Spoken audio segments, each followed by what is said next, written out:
Hola,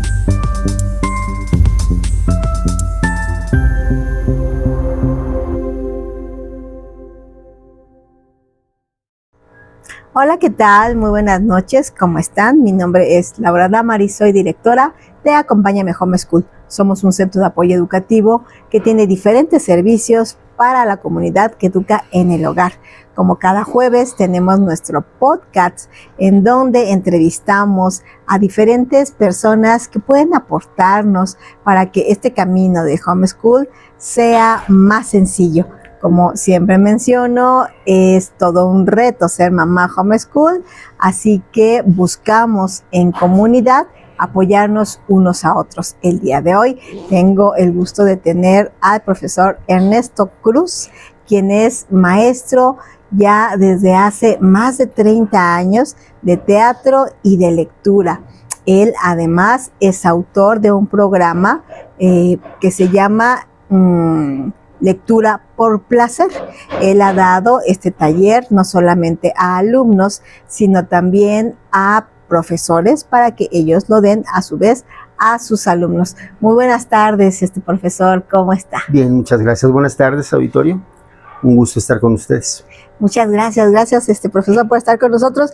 Y la lectura, bueno, creo que está de más, ¿verdad? Que les pueda yo decir la importancia que tiene la lectura dentro de la educación de nuestros hijos, independientemente que sean o no educados en casa.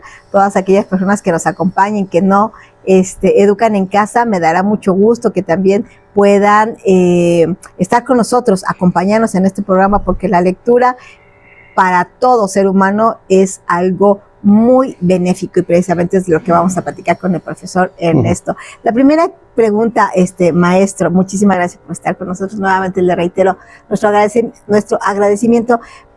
¿Por qué es importante la lectura para el ser humano? Y vamos a hablar en especial para los niños. ¿Por qué es importante la lectura para los niños?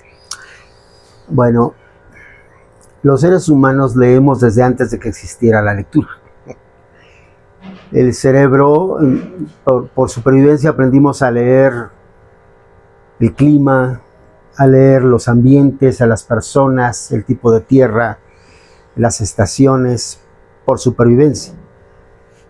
El cerebro decodifica, entonces decodifica y transfiere en imágenes, porque el lenguaje del cerebro no son signos, no son líneas. El lenguaje del cerebro son imágenes.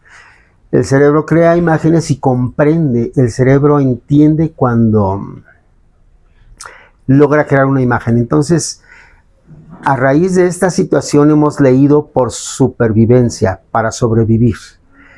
Ahora que leemos, que se inventan pues los lenguajes, la escritura, es una herramienta imprescindible para el avance tecnológico, el avance cultural, el conocimiento, y el ser humano nunca va a dejar de tener la necesidad de leer, porque necesitamos seguir aprendiendo. Entonces, la mayoría de los aprendizajes de nuestros alumnos son leyendo.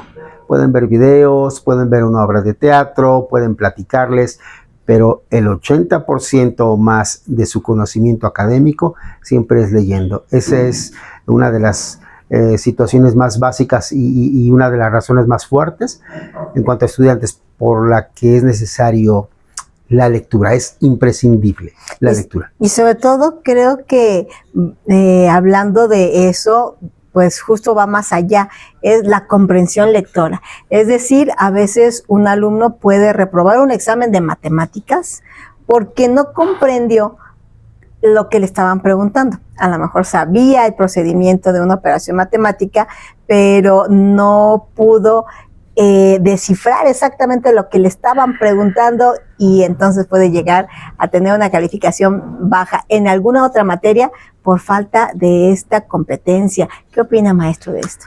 Sí, uno de los dilemas más trágicos, voy a llamar así, en nuestro país y en toda Latinoamérica, es la falta de comprensión lectora. En las escuelas se nos ha enseñado a decodificar signos,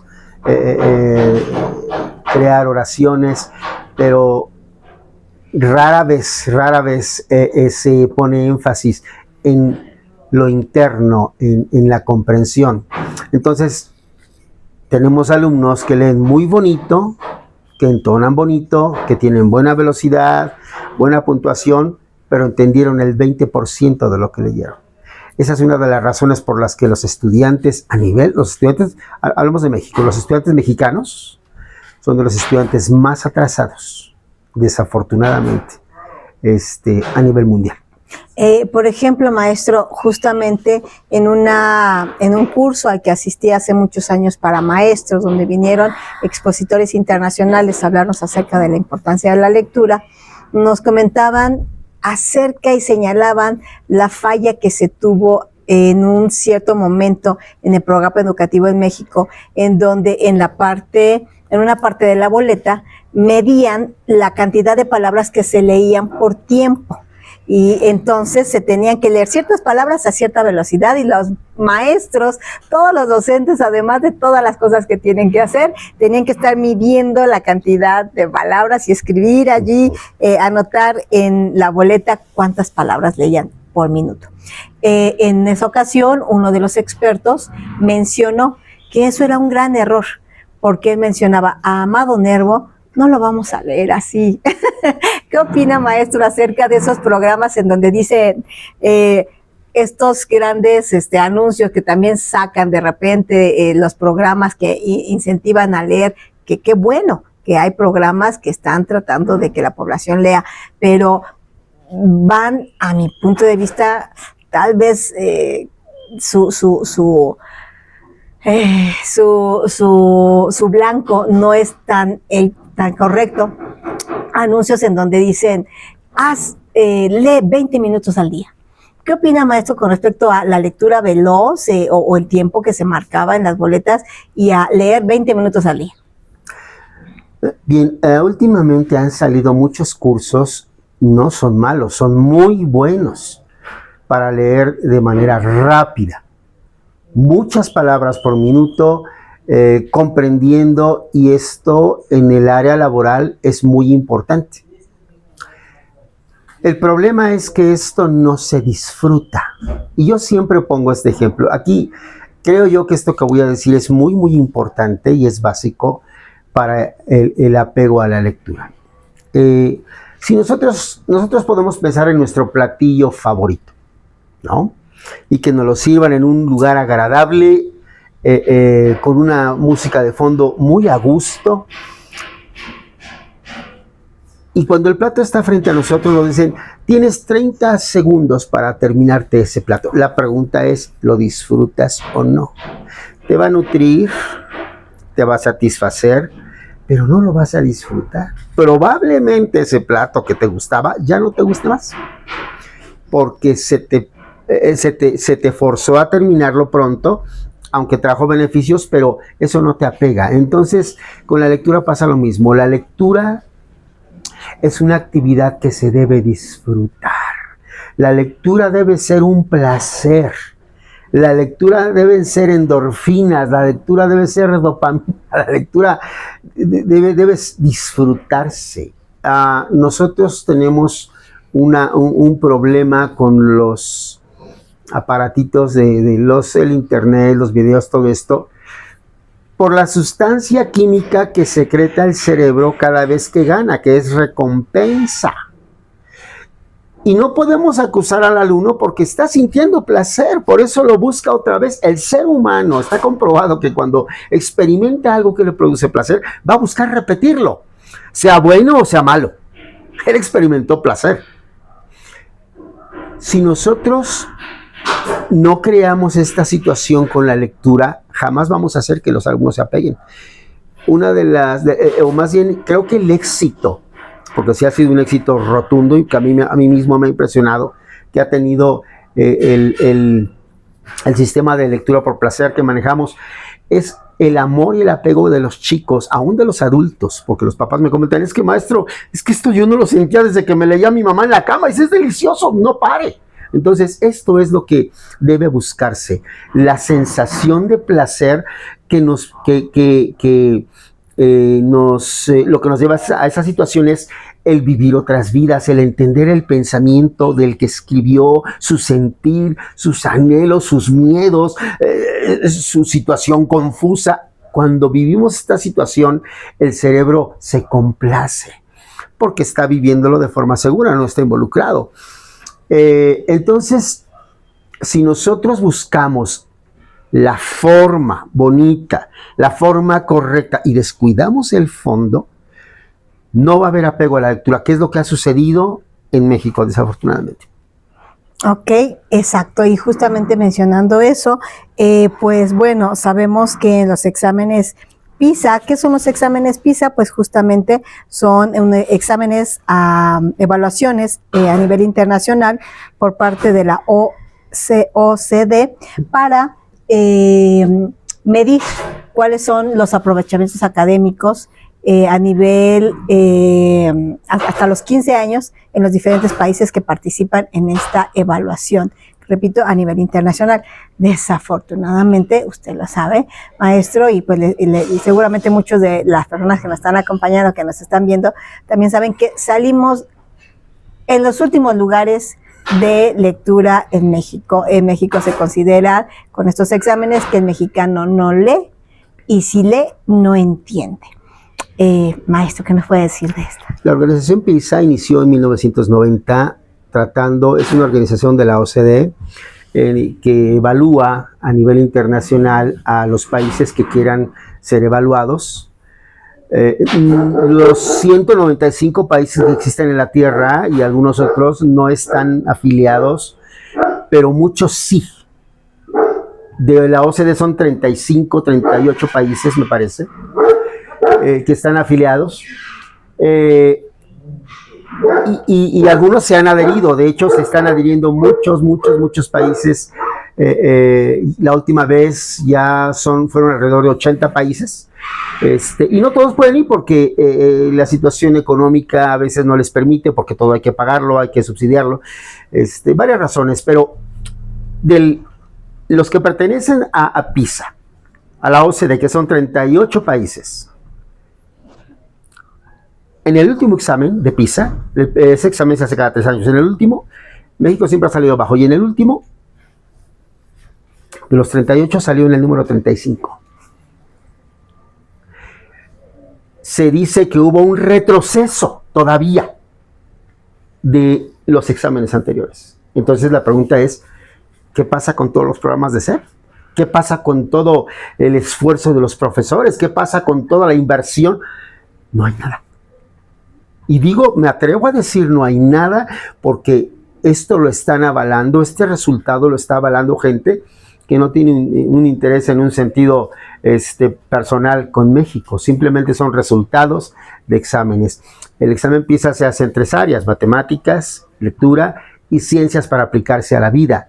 Y en lectura siempre hemos salido muy mal porque se ha trabajado de una manera incorrecta. Sin embargo, nosotros hemos descubierto que aplicando un método adecuado, el chico se apega a la lectura, la ama. Los papás se acercan y me dicen, maestro, es que su método solo tiene un problema, que el chico acaba un libro y quiere otro, y termina y quiere otro. Le digo, pues está bien, o sea, a veces no hay tantos recursos, lo que sea, pero yo últimamente he acudido o me he refugiado mucho en el libro electrónico. A mí me gusta el libro físico, es delicioso, ¿no? La biblioteca, el libro, el olor, lo que sea. Pero en nuestra vorágine que manejamos todos los días, a veces no es tan fácil andar cargando el libro y ponerte a leerlo, ¿no? De pronto en el transporte público vas colgado con un dedo y con el otro vas cuidándote las bolsas. Pero yo veo que todo el mundo trae su dispositivo.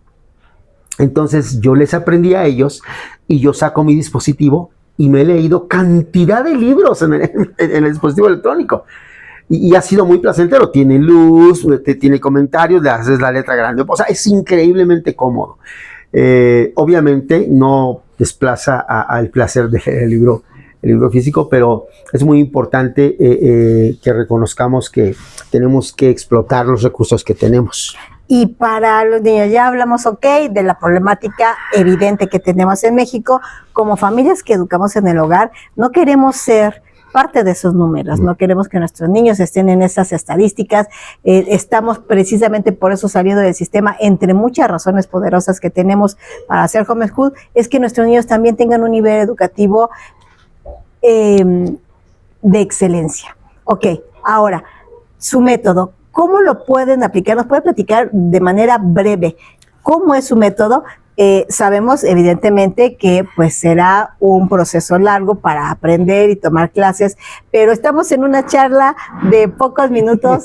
¿Qué podemos o qué podría decirle a las familias que pongan en práctica de su método? Su método resumido en 5 minutos para las familias y que lo puedan poner en práctica. Bien, Finlandia.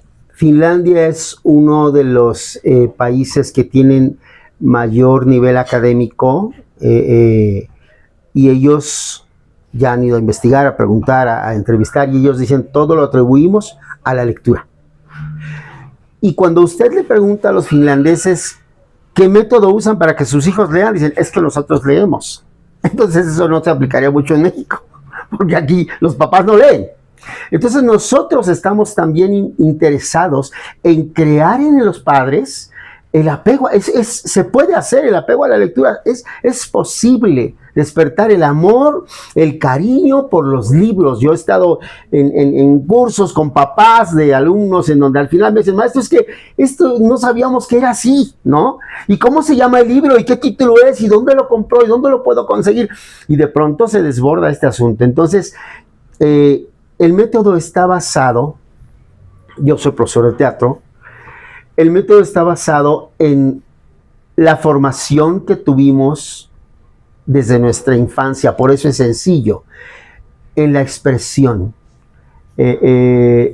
Nosotros estamos acostumbrados a comunicarnos expresando, ¿no? De hecho, los investigadores comentan que la comunicación entre los seres humanos es en un 75-80% a nivel gestual y corporal, más que con palabras. Entonces nuestro método se basa en este sentido, en la expresión al principio, porque yo les digo a mis alumnos, yo no voy leyendo por la calle y voy haciendo y acto, pues no, ya no, pero al principio sí. Entonces, cuando los involucramos en este asunto, yo tengo la experiencia de escuchar a mis alumnos y parece uno que uno está viendo una obra de teatro, porque el niño hace las voces y hace los gestos, pero hay una técnica que se tiene que manejar, que pueden manejar los papás y los papás mismos aplicar para que se apeguen y se despierte el interés por la lectura. Yo quiero comentar algo rápidamente. No hay libro aburrido, no hay libro aburrido, hay lector aburrido, porque cada persona que escribió un libro, por aburrido que nos parezca, ese autor no lo escribió porque no tenía nada que hacer. Lo escribió porque, según él, consideró que era tan importante que tenía que comunicarlo. Y ahí hizo un libro. Entonces, si yo no encuentro esa inspiración del autor, me va a aburrir, ¿no? Si yo leo a Baldor y no sé quién es Baldor, ni qué quería, ni digo, ¿qué es esto, no? Pero cuando entiendo que buscaba, qué era lo que él experimentaba cuando hacía ejercicio y todo, yo me voy a meter, ¿no? Yo he tenido la experiencia, yo en matemáticas no tuve muchas buenas experiencias en la escuela, pero recuerdo una vez me dijo una directora, dice, y si su método es tan bueno, en matemáticas aplica, le dije, por supuesto, y pues vamos, y me llevó al salón. Y me dijo, a ver, maestro, aquí pues déles la clase de matemáticas, me dieron el libro, y empecé era un libro que hablaba de fórmulas, de medidas, todo esto. Y yo empecé a dar esa clase, no conocía yo el libro, lo empecé a leer y empecé a dar la clase como doy el método de lectura. Cuando terminó la clase pasa lo que siempre pasa en todas las clases de lectura. Termino y no, sígale. Me dice, ¿cómo es eso, maestro? Es matemática. Le dije, porque lo están entendiendo. Y lo que entendemos nos complace y queremos seguir en esto. Ese es el secreto. Ok, entonces, para que las mamás puedan poner en marcha el método de lectura por placer, evidentemente, aparte de que tomaran un curso con usted en casa, tendrían que pedirle a su hijo que cuando leyera actuara el libro, ¿o cómo es esta situación? ¿Cuál es como el ABC de su método? Gracias, Laura, acabas de darle al clavo. Les voy a decir el ABC de este método. El ABC de este método es movimiento, imaginación, emoción y aprendizaje. Cuando yo me muevo, si yo le digo a usted, esto está generando en usted una emoción. Pequeña, grande, mala o buena, pero hay una emoción. El ser humano está comprobado que si no se emociona, no aprende. Para bien o para mal, emociones buenas o malas, positivas o negativas, si no se emociona, no aprende. Lo aprende de manera temporal y se le olvida al rato. Pero lo que nos impacta, lo aprendemos en automático. Entonces, si yo me muevo, genero imágenes en mi cabeza, yo no me voy a emocionar si no genera una imagen en mi cabeza. A ver, lo voy a repetir. Yo no me voy a emocionar si no genero primero una imagen en mi cabeza. Cuando le doy tiempo a mi cerebro de crear la película, me genera una emoción y entonces eso no lo voy a olvidar, estoy aprendiendo en automático. El ABC del método es movimiento, imaginación, emoción y aprendizaje. Entonces, cuando yo, por ejemplo, usted me dice, por supuesto, en Finlandia... Pero estoy hablando del lector principiante. Ya cuando tienes tiempo ya no es necesario. Pero esto es el ABC, es el inicio.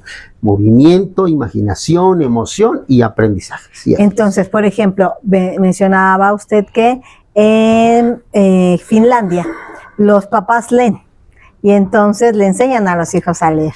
Aquí en México...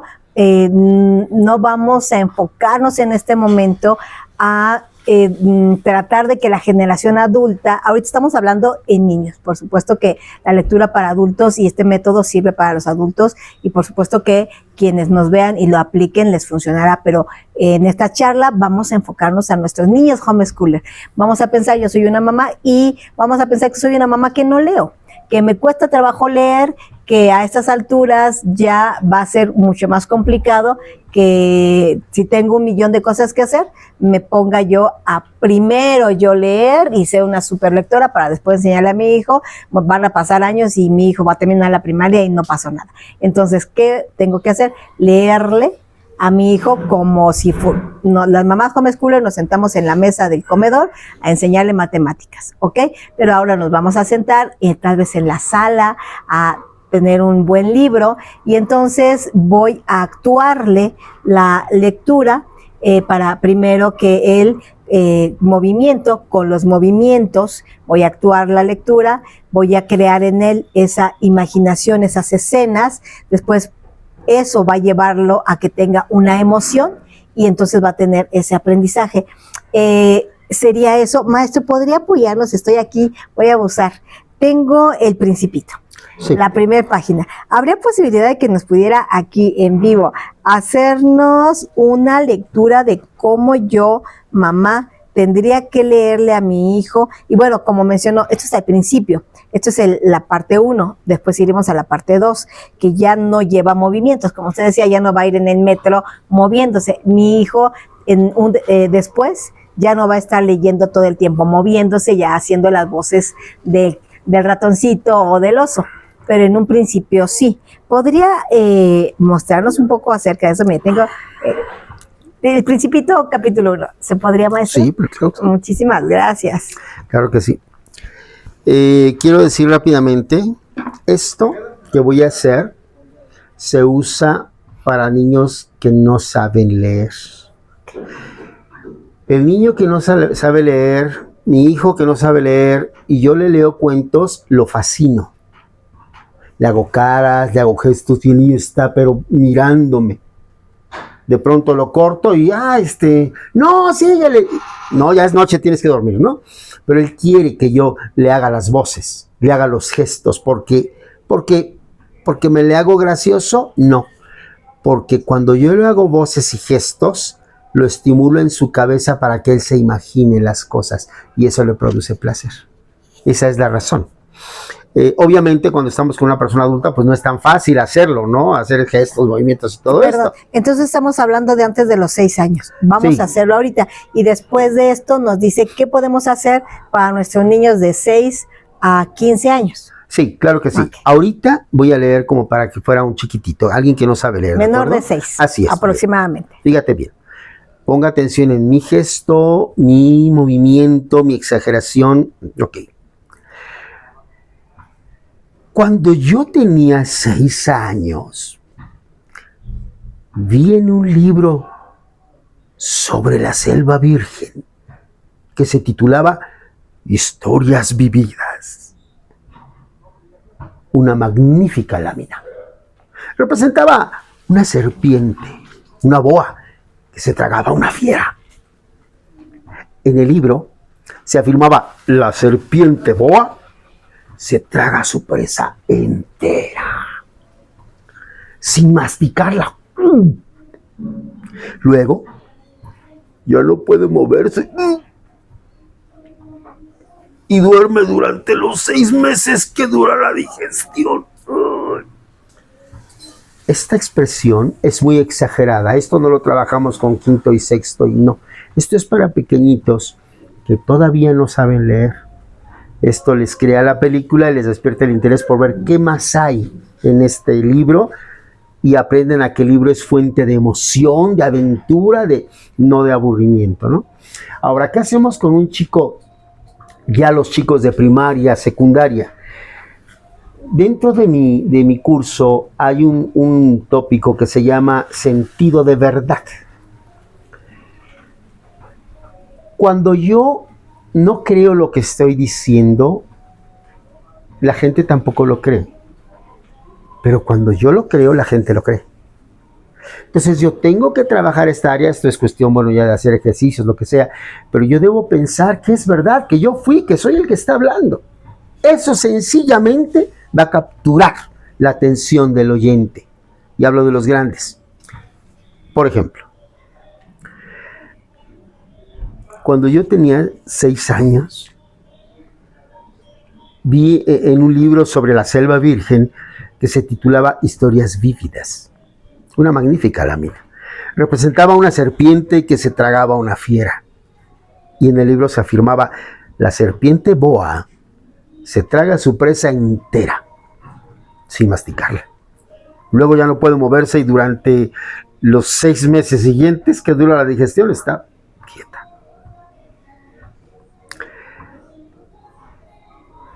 Reflexioné mucho en ese momento sobre las aventuras de la jungla. Y a mi vez logré trazar con un lápiz de colores mi primer dibujo. Mi dibujo número 1 era de esta manera.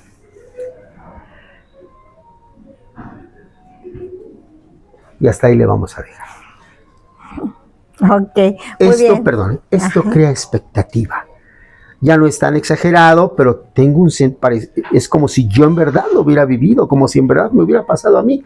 Y para esto hay una técnica muy sencilla que es fácil de aprender, que podemos aplicar y que aplican los chicos, y ya al final termina el salón leyendo sus textos y pues es impresionante escucharlos leyendo. Entonces, a los más pequeñitos que todavía no saben leer, mamás, por favor, los que tienen todavía el placer de tener pequeños menores de 5, tienes esa enorme posibilidad de que le leas a tus hijos de esta manera, así estás inyectando el deseo de leer. Cuando ya tienen más cuando ya leen, ok, yo les voy a leer, pero ¿en qué momento van a leer ellos?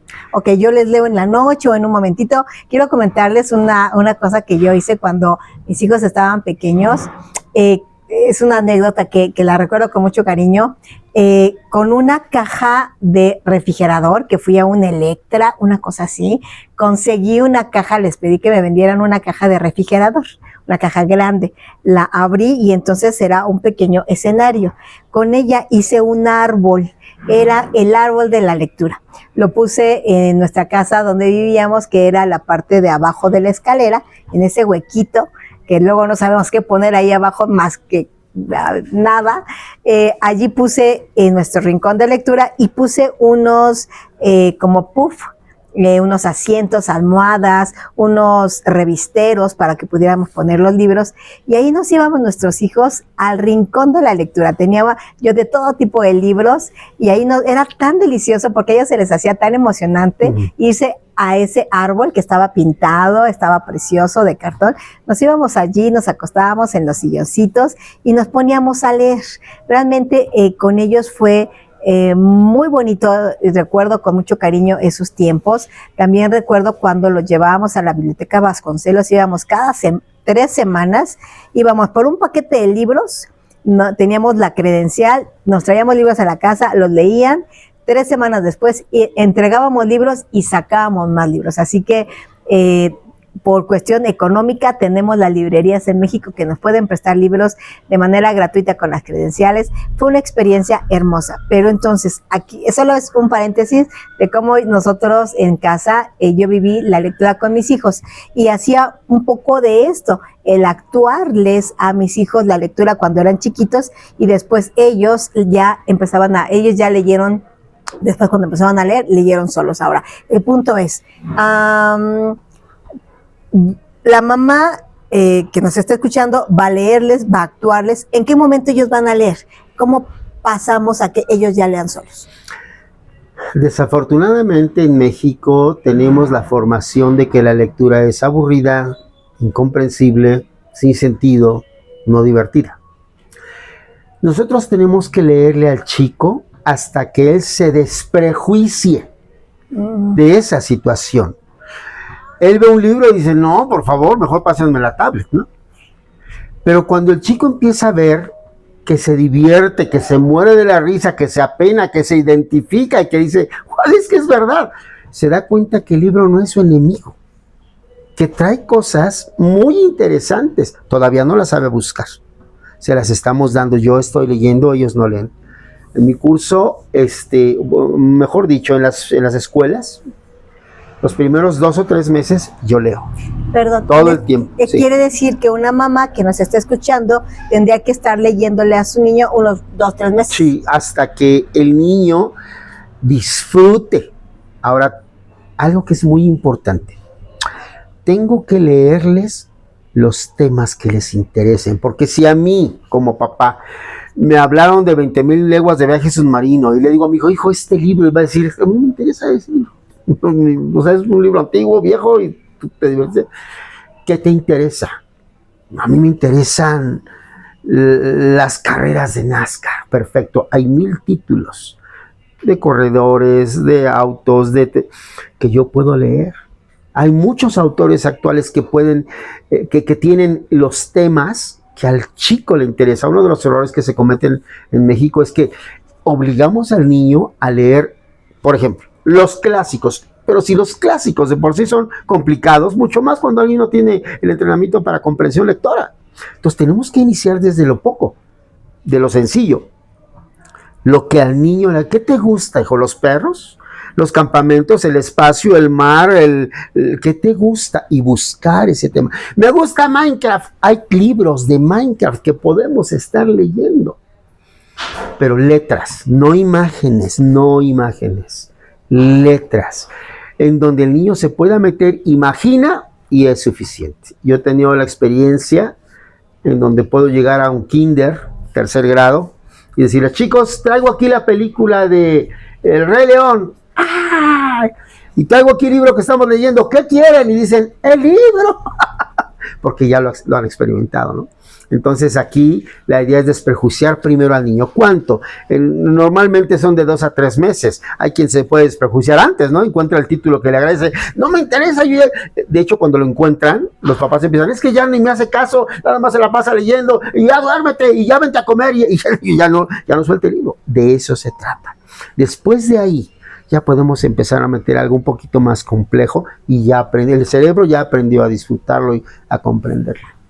Ok, entonces ese sería el proceso. Él en un principio, el niño también actuaría, haría voces, y poco a poco, conforme se va acostumbrando su cerebro a que la lectura es agradable, va a ir dejando de hacer tanto movimiento y tanta actuación corporal. Sí, no, pero en un principio el niño no actúa ni hace voces porque es un impacto. O sea, hay gente muy inhibida, hay chicos que mucho más en la adolescencia, que es un poco, no, se empieza de una manera muy sutil, sí, a hacer ciertas cosas. De hecho, les comparto rápido.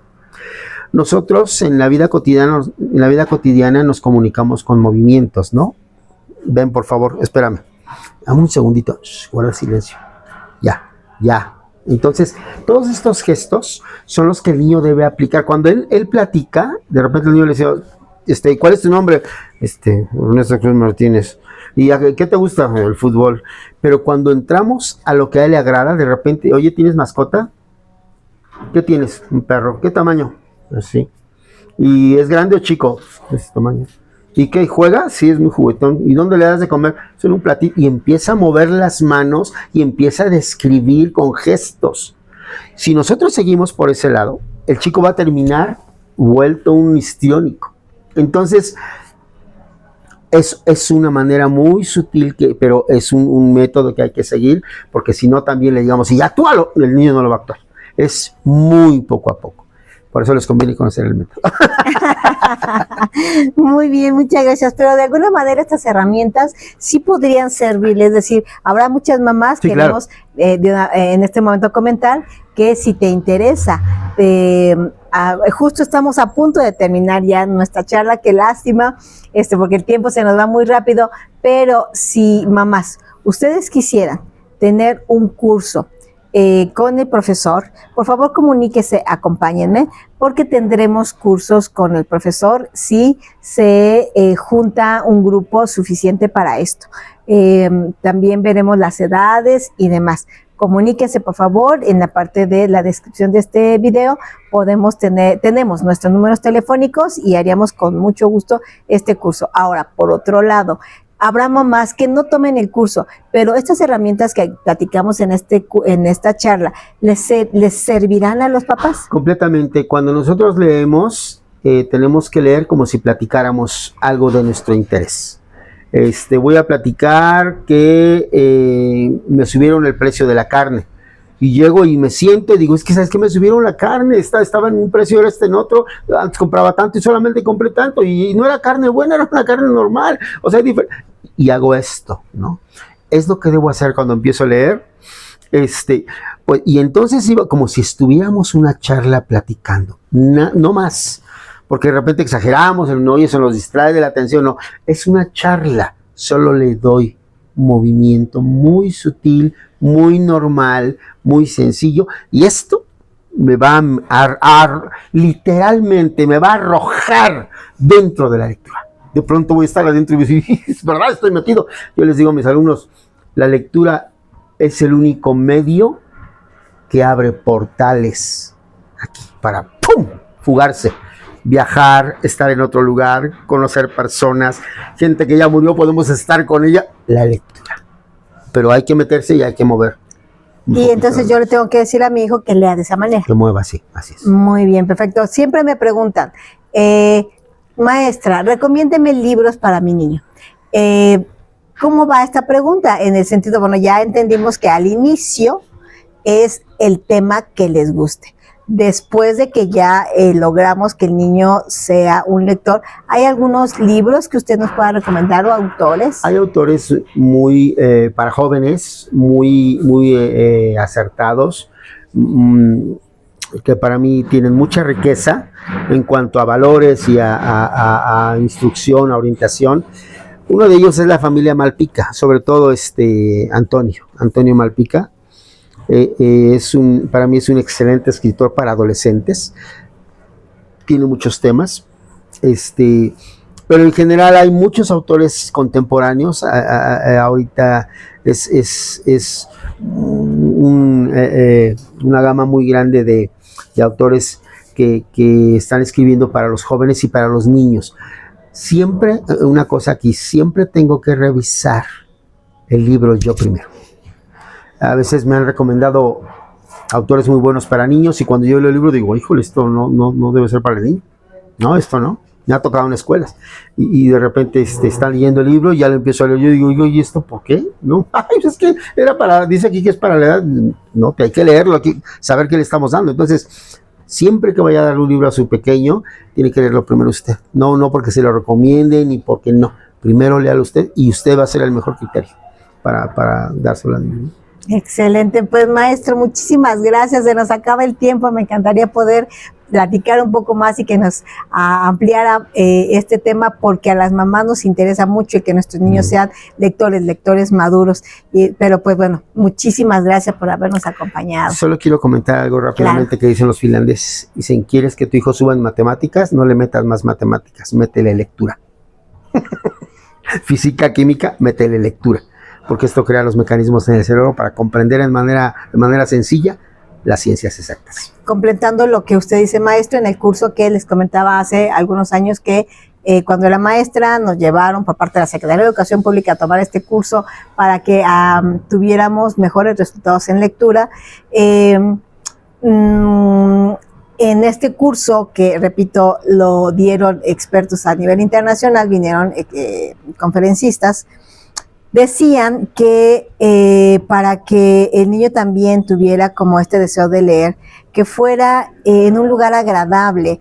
Precisamente por eso es que después, cuando con mis hijos, yo hice mi árbol de lectura, mi esquina de lectura. Ellos decían, en el salón, tengan una biblioteca, pongan unas almohadones, algo para que allí los niños en el salón puedan leer.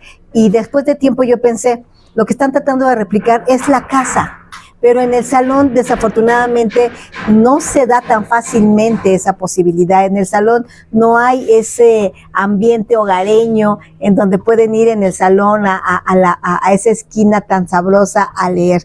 Nosotros como homeschooler, mamá, tenemos esa ventaja. Estás en casa, puedes irte a un sillón, si eres de cobijita, unas palomitas, agua, disfrutar el tiempo de la lectura. Te recomiendo en verdad que ese consejo que los expertos dan a los maestros, que traten de replicar un ambiente agradable en los salones, que desafortunadamente no es tan fácil, en la casa tú lo tienes. También, por otro lado, quiero comentar respecto a las bibliotecas. Usa las bibliotecas. En México tenemos hermosas bibliotecas. En la Ciudad de México, si estás en otro estado, seguramente también tendrás bibliotecas. Saca tu credencial de la biblioteca, te vas a encontrar tesoros allí que te van a poder servir de manera gratuita. Y si tienes la posibilidad de invertir en libros, en las ferias de libros, ve a las ferias de libros, que tus niños escojan los libros que les gustan. Es toda una experiencia ir a una feria de libro, conocer aún a los autores que muchas veces van a estas ferias de libros. Así que echémonos un clavado al mundo de la lectura con todas este tipo de actividades. Quiero comentarles que hay un ejercicio con los alumnos de primaria y secundaria, en donde tengo 30 alumnos puestos de pie con un libro diferente cada quien, diferente. Y empiezan a leer al mismo tiempo en voz alta. 30 alumnos en voz alta, moviéndose. Y se meten. Terminamos el ejercicio, les digo, ¿que entendiste? Entendí eso. Y les digo, ¿te distrajo tu compañero? No. ¿Te distrajo? No. Este método nos permite una concentración impresionante.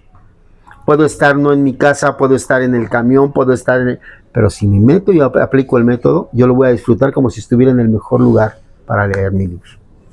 Muchas gracias, maestro. Y pues bueno, familias, muchas gracias por habernos acompañado. Pues como cada jueves, los esperamos en la próxima charla, en nuestro próximo podcast. Antes de despedirnos, les recordamos que Acompáñame tiene diversos servicios para la comunidad homeschool. Uno de ellos es la escuela online, en donde tenemos clases en salones virtuales con maestros en tiempo real. Tenemos más de 40 clases, desde matemáticas, química, física, tenemos lectura, tenemos ajedrez, inglés, tenemos talleres acerca de tecnología, de artes, tenemos la estudiantina, un taller que no quiero dejar de mencionar, que es muy importante, es el taller de Pauta. Pauta es un curso de ciencia para niños, un taller de ciencia para niños que imparte la Universidad Nacional Autónoma de México y tenemos un convenio con ellos. Pauta está en los salones de Acompáñame. El programa entero de Pauta Adopta un Talento de la Universidad Nacional Autónoma de México está aquí con nosotros. Así que si tú tienes un hijo que le gusta la ciencia, tráelo a Pauta, es una experiencia que va a cambiar su vida. Tenemos la estudiantina, tenemos francés con por ejemplo, nuestra maestra es nativa, en fin, más de 40 materias que apoyan tu educación en casa. Puedes tomar desde una materia hasta todo un paquete completo, dependiendo tus necesidades, porque lo que queremos es apoyar tu escuela en casa. También contamos con certificación para primaria, secundaria y bachillerato. Contamos con clases desde kinder hasta bachillerato justamente. Así que pide informes, estamos con inscripciones en algunos talleres, en otros ya no, porque empezamos en septiembre, pero todavía hay cupo en algunos talleres, así que pide informes y estamos para servirte. Otra cosa que no quiero dejar de mencionar son los clubes. Tenemos clubes, un club en cada estado. ¿Estos clubes para qué funcionan? Es para crear comunidad, para que el segundo jueves de cada mes, las familias homeschooler de Acompáñame se reúnan y vayan a parques, museos, fábricas. Es importante contar con un grupo de amigas, de amigos con los que podamos compartir nuestra experiencia, que no es común, y que tus hijos también puedan tener amigos que saben que también son educados en el hogar, que no son los únicos que no van a la escuela y que todos sus amiguitos y primos y demás van a la escuela y son los únicos que se quedan en casa estudiando. No, sino hay más amigos como ellos que también educan en casa. Para eso son los clubes, en donde además de tener actividades físicas, en donde salen, repito, a museos y demás, también tienen actividades online, en donde tenemos charlas de expertos, como por ejemplo un paleontólogo viene y les habla de dinosaurios. Todo esto de manera completamente gratuita. Así que si quieres participar en los clubes de Acompáñame, no importa en qué estado de la República te encuentres, por favor también comunícate con nosotros. Muchísimas gracias, maestro. Al contrario, a ustedes, muchas gracias, público. Muchísimas gracias, nos vemos hasta la próxima.